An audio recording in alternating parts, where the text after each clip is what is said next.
नमस्कार, मैं हूं दर्शंकर। न्यूज बाइस्कोप में आप सबों का स्वागत है। सीएम के विधायक प्रतिनिधि और चर्चित पंकज मिश्रा के यहां अंततः ईडी का छापा पड़ गया। उनके करीबियों के यहां से बताया जा रहा है कि करोड़ों की कैश रकम बरामद हुई है और कई वैध अवैध संपत्तियों के कागजात भी बरामद हुए हैं। आपको बता दें कि ये वही पंकज मिश्रा हैं जो महज चंद दिन पहले ईडी को चुनौती दे रहे थे कि दम है तो मुझसे पूछताछ करें, मैं जवाब देने को तैयार हूं। और अंततः ईडी ने छापा मार ही दिया। भागलपुर से लेकर साहिबगंज, बड़हरवा, जितने ठिकाने थे पंकज मिश्रा और उनके सहयोगियों के, हर जगह छापा पड़ा है। सबसे पहले आपको सुनाते हैं कि पंकज मिश्रा चंद दिन पहले ईडी को लेकर क्या कह रहे थे।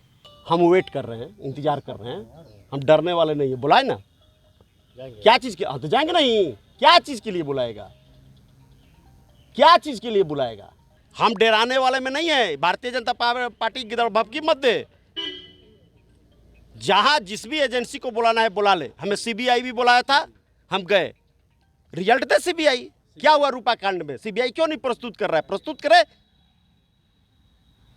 आरोप लगा देना तो बहुत आसान है। भारतीय जनता पार्टी को आरोप लगा दो। अरे यार, अपने आंगन में झांक कर देखे ना, 76 गो छेद है उसके में। अच्छा, ये कहा जाता है कि आप समानांतर सरकार चलाते हैं साहिबगंज में, कोई डीसीएसपी?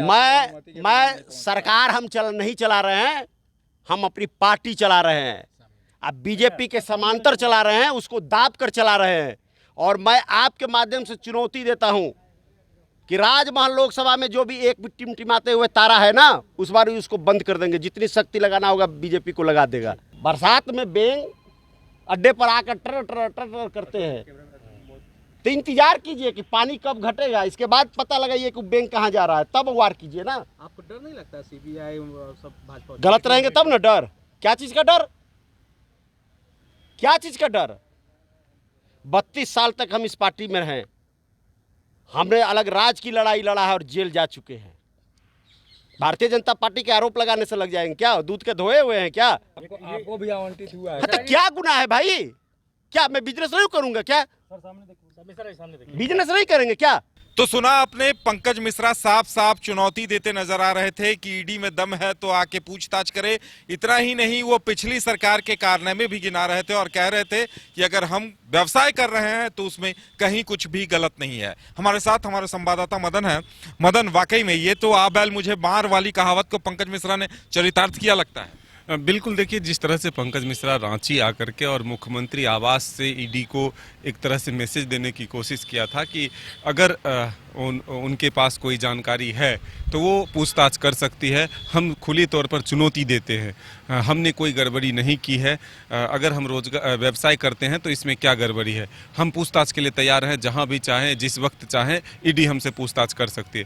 लेकिन देखिए, अब एक जो सिलसिला चला, जब पूजा सिंघल पर दबाव पड़े, छापे पड़े, उनके जो सीए थे सुमन सिंह, उनके ठिकाने पर छापे पड़े, और फिर इसके बाद जो कड़ी जुड़ता गया, जिस तरह से खनिज लीज मामले को लेकर के सवाल उठा, फिर उसके बाद खनन पदाधिकारियों को बुलाया गया, जिले के जो खनन पदाधिकारी थे, उसके बाद जो कई क्लू मिले थे उसके आधार पर ईडी ने अब कार्रवाई की है। और जो जानकारी मिल रही है, जो बीजेपी के सांसद हैं निशिकांत दुबे, उन्होंने जो ट्वीट किया है उसके हिसाब से पंकज मिश्रा से भी दिल्ली में ईडी कार्यालय में पूछताछ हो रही है।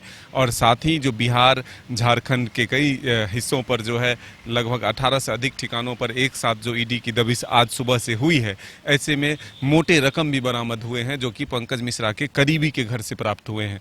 तो अब जो एक तरह से चुनौती थी ईडी के सामने कि पंकज मिश्रा खुले तौर पर ये कह रहे हैं कि उनमें अगर दम है तो वो हमसे पूछताछ करे, हम तैयार हैं पूछताछ के लिए। जो पूर्व की सरकार है, जो बीजेपी के नेता हैं, उनके द्वारा वहाँ पर जो है अवैध कारोबार किया जा रहा है। हमारे पास कई सबूत हैं, कई लोगों के नाम हैं जिनके ट्रक चलते हैं, जिन ट्रक से बांग्लादेश तक जो है वहाँ से गिट्टी भेजे जाते हैं। जो अवैध माइनिंग की जो और भी प्रक्रिया है उसमें बीजेपी के कई नेता लिप्त हैं। वो बजाबते ये लिस्ट दे रहे थे कि हमारे पास सारे सबूत हैं, लेकिन उस पर कार्रवाई न करके जो जेएमएम के नेता हैं या फिर जो विपक्षी दल के नेता हैं उसको टारगेट किया जा रहा है। खास करके जो पंकज मिश्रा है उनको टारगेट किया जा रहा है। तो ये कहीं ना कहीं जो है वो गलत है। इस चीज़ को वो साबित करना चाहते थे, लेकिन अब वो उल्टा पड़ता हुआ दिख रहा है। जो ईडी ने दबिश बनाई और जो समय लिया था उसमें ईडी ने ये लगता है कि ईडी ने पूरी तरह से होमवर्क किया है। और गिन गिन कर उन लोगों तक पहुंचा है जो पंकज मिश्रा से करीबी थे, जो उनके कारोबार में शामिल हैं, जो उनके साथ व्यवसाय करते हैं। उन तमाम लोगों के ठिकानों पर आज ईडी ने एक साथ दबिश की। और देखिए, इसी तरह से जब 20 से अधिक ठिकानों पर सिंघल के यहाँ दबिश ईडी ने दी थी, उस वक्त भी एक साथ 20 ठिकानों पर छापेमारी किया था। और उसी दौरान जो है उतने मोटे रकम जो है सीए के घर से बरामद हुए थे। और फिर एक बार दोबारा जो पैसे मिले हैं, इससे ये समझा जा सकता है कि जरूर एक जो है सिंडिकेट की तरह काम चल रहा है यहाँ पर अवैध माइनिंग को लेकर के। और जो आरोप है, जो जिस चीज को एक बात सामने आ रही कि काफी लंबा इंतजार करना पड़ रहा है, क्योंकि जो खनन पदाधिकारियों से, हर जिले के खनन पदाधिकारी से पूछताछ हुई थी जिनके लिंक पूजा सिंघल से जुड़े हुए थे, उस वक्त भी पंकज मिश्रा का नाम, सूत्रों के हवाले से जो जानकारी हमारे पास आ रही थी, ये जानकारी मिल रही थी कि पंकज मिश्रा कहीं न कहीं माध्यम थे। और पंकज मिश्रा को लेकर हमेशा ये बातें सामने आ रही थी कि कब छापा पड़ेगा। लगता है ईडी ने जो वक्त लिया है, तो एक तरह से उन्हें उस वक्त कहा जा सकता है कि चौकन्ना होने का मौका नहीं दिया, या फिर जानबूझकर ऐसे सिचुएशन में। और अब जानकारी ये मिल रही है कि जो पत्थर का अवैध कारोबार चल रहा था पूरे संथाल में, उसके किंग पिन पंकज मिश्रा हैं। और अब जिस तरह से छापेमारी की कार्रवाई हुई है, जिस तरह से कैश की बरामदगी हुई है, लगता है कुछ बड़े खुलासे होंगे। देखिए, इसके पीछे अगर आप जाएंगे तो ये ईडी कहे या ना कहे, आप जेएमएम के ही विधायक लोबिन हेम्ब्रम को जानते हैं। लोबिन हेम्ब्रम कई बार जो है विरोध किए हैं, इसका ढोल पिटवाए हैं कि जो झारखंड का जो जल जंगल जमीन है उसको लूटा जा रहा है, खास करके जो साहेबगंज में पहाड़ी है उसको काटा जा रहा है। उसमें वो खुलकर पंकज मिश्रा के नाम को विधानसभा तक ले आए हैं। विधानसभा में भी उन्होंने कहा कि पंकज मिश्रा के इशारे पर ही सारे अवैध कारोबार वहाँ हो रहे हैं। तो जब उनके ही विधायक ये आरोप लगा रहे थे, और फिर जब एक एक करके पूजा सिंघल जब खनिज सचिव थी और उनके कार्यकाल में जो आवंटन हुआ है लीज, उसमें जो जांच किए गए, तो तमाम जो कई जिलों के खनन पदाधिकारी थे, उनसे जब पूछताछ हुई तब जाकर के वो सारी चीज सामने आ चुके हैं, जो आखिर किनके इशारे पर जिलों में माइंस का जो है बंदरबांट हो रहा है, अवैध कारोबार चल रहा है, किसका कितना हिस्सा जा रहा है, ये तमाम चीजें अब तो सामने हैं। और लेकिन जिस तरह से पंकज मिश्रा मीडिया के सामने आकर के ये दावा कर रहे थे कि हमने कोई गलती नहीं किया है, हम सारे काम जो है सही कर रहे हैं, तो अब ईडी जब पूछताछ कर रही है तो थोड़ा इंतजार करना होगा और वो सारी चीज सामने आ जाएंगे। आप देखिए, पूजा सिंघल और सुमन जो सीए थे, उसका चार्जशीट दायर हो चुका है, 5000 पन्ने का चार्जशीट दायर हुआ है। तो अब जो पंकज मिश्रा से पूछताछ हो रही है, उनसे क्या कुछ निकल कर आता है। देखिए, बीच की जो कड़ी है, जो जांच के दायरे थे, वो आप प्रेम प्रकाश और विशाल चौधरी, कई लोगों से पूछताछ हुई है, सबको छोड़ दिया गया है फिलहाल।